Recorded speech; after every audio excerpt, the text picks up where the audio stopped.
জন্য, আল্লাহর দাসত্ব করার জন্য, আল্লাহর হুকুম পালন করার জন্য দুনিয়াতে পরিবেশের প্রয়োজন। এই পরিবেশ যদি সুন্দর হয় তাহলে এই পরিবেশেই সুন্দরভাবে ইবাদত করা যায়, দাসত্ব করা যায়, গোলামি করা যায়। পরিবেশ সুন্দর না হলে গোলামি করা যায় না, দাসত্ব করা যায় না। এজন্য আল্লাহ রাব্বুল আলামিন আসমানকে তৈরি করলেন আমাদের জন্য ছাদ হিসাবে, আর জমিনকে তৈরি করলেন বিছানা হিসাবে।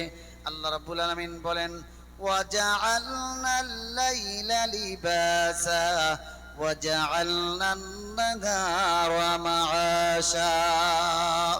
রাতকে তৈরি করলাম আমি আবরণ দিয়ে, দিনকে তৈরি করলাম আমি বিচরণ করার জন্যে। রাত দিনের মাঝখানে আমাদের ইবাদতের হুকুম দিলেন।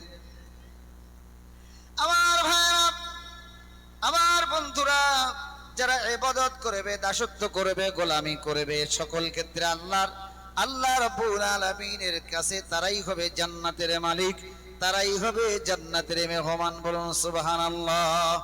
এখন আল্লাহর ওই জান্নাতে আমরা যেতে চাই কি চাই না? যে জান্নাতকে আল্লাহ রাব্বুল আলামিন বলেছেন কাআরদুস সামাওয়াতি ওয়াল আরদ, যে আসমান হলো, যে জান্নাত হলো আসমান থেকে শুরু করে নিয়ে জমিন পর্যন্ত, জমিন থেকে আসমান পর্যন্ত বিস্তীর্ণ এত বড় জান্নাত। বলুন সুবহানাল্লাহ। আমার ভাইরা, আমার বন্ধুরা, খুব গভীর মনোযোগ দিয়ে শোনেন। আল্লাহ রাব্বুল আলামিন বলেন, লাকাদ খলাকনাল ইনসানা ফি আহসানি তাকবীম। আমি মানুষ সৃষ্টি করেছি সুন্দরতম অবয়ব দিয়ে। আল্লাহ রাব্বুল আলামিন মানুষকে সৃষ্টি করেছেন সুন্দর করে। এখন বলুন তো দেখি, আসমানের চাঁদ সুন্দর নাকি মানুষ সুন্দর? কথা বলেন, আসমানের চাঁদ সুন্দর না মানুষ সুন্দর? খলিফা হারুন আর রশিদ তার স্ত্রীকে নিয়ে গভীর রাত গ্রামবাসীদের পক্ষ হইতে খাওয়ার সুব্যবস্থা করা হয়েছে। তো আপনারা যারা খেতে চান খাওয়ারের জায়গায় চলে যান। বনিয়ামিনের ঘরে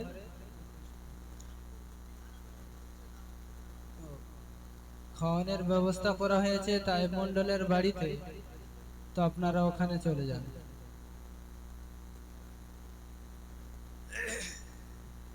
খলিফা হারুন আর রশিদ, বাগদাদের খলিফা, জ্যোৎস্না রাত, পূর্ণিমার পূর্ণ রাতে স্ত্রীকে নিয়ে ঘরের ছাদের উপরে উঠেছেন। খুব ভালো করে বুঝবেন। আসমানের চাঁদটা দেখব, আসমানের চাঁদ কত সুন্দর, চাঁদ দেখব। আর দক্ষিণা বাতাস, এই বাতাস উপভোগ করব। স্বামী স্ত্রী দুইজন ছাদের উপরে উঠেছেন।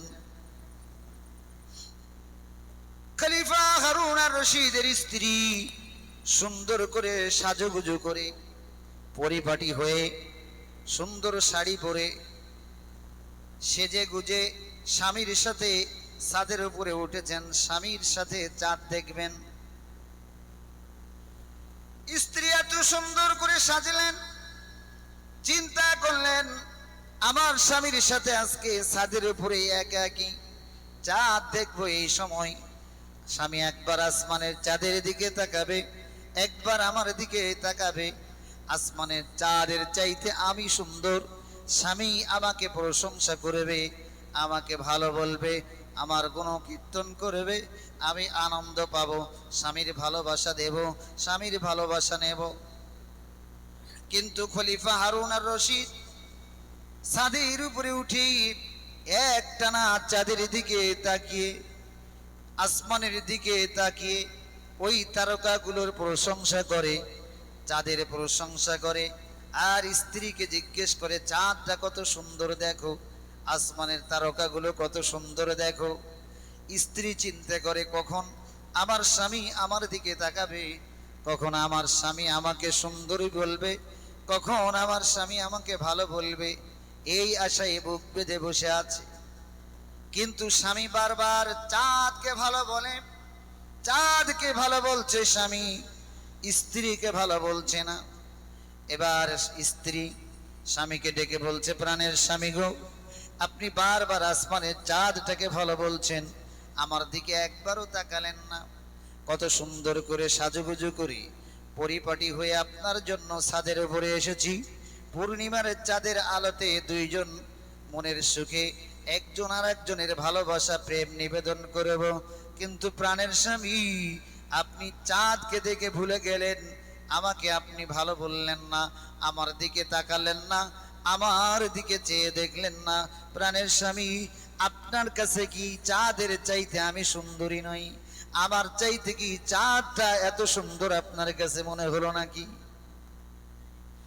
খলিফা হারুন আর রশিদ তিনি স্ত্রীকে ডাক দিয়ে বললেন, ওগো স্ত্রী, আমার কাছে তোমার চাইতে আসমানের চাঁদটা সুন্দর।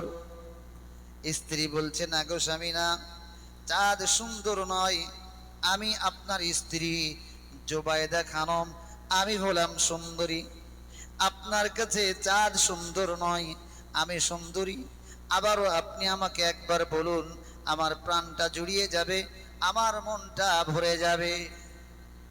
কিন্তু খলিফা হারুন আর রশিদ বললেন, না না না, আসমানের চাঁদের দিকে তাকালে তোমার দিকে আর চাঁদ তাকাতে মন চায় না, তোমাকে পেতনির মতো দেখা যায়, তোমাকে সুন্দরী দেখা যায় না, আসমানের চাঁদটাই তোমার চাইতে সুন্দর। স্ত্রী রাগ করে চলে এলেন, এক দৌড়ে চলে গেলেন রাজ দরবারের ইমাম সাহেবের কাছে। ইমাম সাহেবকে গভীর রাতে ঘুম থেকে জাগিয়ে বলছেন, ইমাম সাহেব, আগামীকাল ফজরের নামাজের ইমামতি করবেন আপনি, কিন্তু ফজরের নামাজের ইমামতিতে আপনি সূরা ৩ পড়বেন। ইমাম সাহেব বলছে, ওগো খলিফার স্ত্রী জোবায়েদা খানম, ইমাম সাহেব নামাজের মধ্যে কোন সূরা পড়বেন কি পড়বেন না, কোন সূরা তিলাওয়াত করবেন? ইমাম সাহেবকে এটা যদি কোনো মুসল্লি বলে দেয়, তাহলে ইমাম সাহেবের জন্য সেই লোকমা নেওয়া, সেই পরামর্শ নেওয়া জায়েজ নাই। এটা ইমাম সাহেবের একান্ত ব্যক্তিগত ব্যাপার। ইমাম সাহেব কোন সূরা পড়বেন কি পড়বেন না, সিদ্ধান্ত ইমাম সাহেবের। খলিফার স্ত্রী ইমাম সাহেবকে ডেকে বললেন, ইমাম সাহেব, বাগদাদের খলিফা হারুন আর রশিদ একটা ভুলের মধ্যে রয়েছেন, এই ভুলটা ভাঙানোর জন্য আমার অনুরোধটা আপনি রাখবেন। আজকের ফজরের নামাজে সূরা ফাতিহার পরে সূরা ৩ পড়বেন, শুধু ৩ পড়বেন তাই না, আমি যেভাবে পড়তে বলবো আপনি সেইভাবে পড়বেন। ইমাম সাহেব রাজি হয়ে গেল। খলিফা যদি ঠিক হয় তাহলে দেশের জনগণ ঠিক হয়ে যাবে, খলিফা যদি ভুলের মধ্যে থাকে দেশের জনগণের কাছে ভুল মেসেজ চলে যাবে। সুতরাং খলিফাকে ঠিক করার প্রয়োজন। ইমাম সাহেব রাজি হয়ে গেলেন। এবার ইমাম সাহেব বললেন, বলুন ওগো রানীমা, কিভাবে সূরা ৩টা পড়া লাগবে? রানীমা এবার শিখিয়ে দিলেন, আপনি নামাজের মধ্যে সূরা ৩ যখন পড়বেন তখন আপনি এভাবে পড়বেন, ওয়াত্তিন ওয়াজ্জাইতুন ওয়াতুরি সিনিন ওয়াহাদাল বালাদিল আমিন লাকাদ খালাকনাল কমারা ফি আহসানি তাকবীম। ইমাম সাহেব বলছেন, রানীমা, এটা তো কোরআনের আয়াত নয়, এটা আমি কেন পড়বো? রানীমা বলছে, এটাই আপনার পড়া লাগবে। ইমাম সাহেব বলছেন, না না না, কোরআনের আয়াত যেটা নয় সেটা আমি কোরআনের আয়াত মনে করে পড়তে পারবো না, এটা কুফরি হয়ে যাবে। রানীমা বলছে, তোমার রাজা, তোমার খলিফা বাগদাদের খলিফা হারুন আন রশিদ যদি এরকম কুফরি করে, তাকে সেই কুফরি থেকে ফিরিয়ে আনার জন্য, আল্লাহর গোলামি করাবার জন্য, আল্লাহর দাসত্ব করাবার জন্য একটু হলেও তোমাকে ভুল পড়া লাগবে। তারপর আবার ইমাম সাহেব আমি আপনার মাধ্যমে খলিফাকে সংশোধন করে দিতে পারলে আপনি আপনার জায়গায় চলে যাবেন, তিলাওয়াত ঠিক করবেন, কোনো সমস্যা হবে না। যথারীতি ফজরের আজান হয়ে গেল। আসসালাতু খায়রুম মিনান নাউম,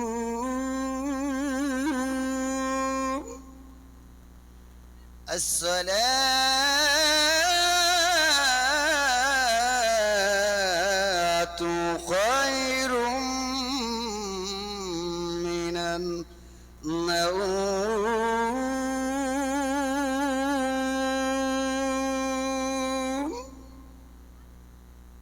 চতুর্দিক থেকে মুসল্লিরা মসজিদে আসছে সালাত আদায় করার জন্য। খলিফা হারুন আর রশিদ এসেছেন। তদানীন্তন সময়ে আজান হয়ে গেলে কোনো মুসলমান ঘরে ঘুমিয়ে থাকতে পারতো না। সাবালেক মুসলমান পুরুষ যারা ছিল সবাইকে মসজিদের নামাজ আদায় করার জন্য আসতে হতো। এখনকার মুসলমানেরা আজান হয়ে গেলে আর মসজিদে যেতে চায় না, মসজিদে যায় না। তার কারণ তখনকার সময় বাদশাহ স্বয়ং নামাজের ইমামতি, নামাজ আদায় করতেন। বাচ্চার মুসল্লি, বাচ্চার জনগণ যারা, তারাও নামাজ আদায় করতেন। বলুন সুবহানাল্লাহ। আমার ভাইরা, ইমাম সাহেব সূরা ফাতিহার পরে এবার শুরু করে দিলেন ওয়াত্তিন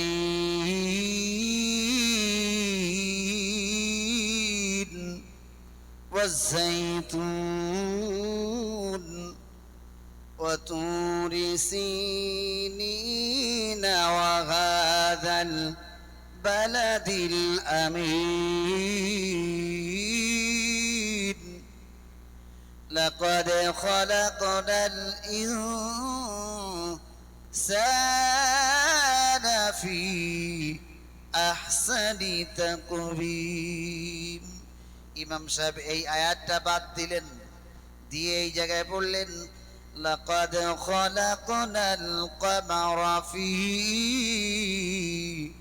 أحسن تقويم। খলিফা লোকমা দিলেন ইমাম সাহেবকে, খলিফা ধরিয়ে দিলেন, না না ইমাম সাহেব ওটা হবে না, لقد خلقنا الإنسان في أحسن تقويم পড়া লাগবে। ইমাম সাহেব লোকমা পাওয়ার পর আবার নতুন করে শুরু করলেন ওয়াত্তিন ওয়াজ্জাইতুন ওয়াতুরি সিনিন ওয়াহাদাল বালাদিল আমিন লাকাদ খলাকনাল কমারা ফি আহসানি তাকওয়িম।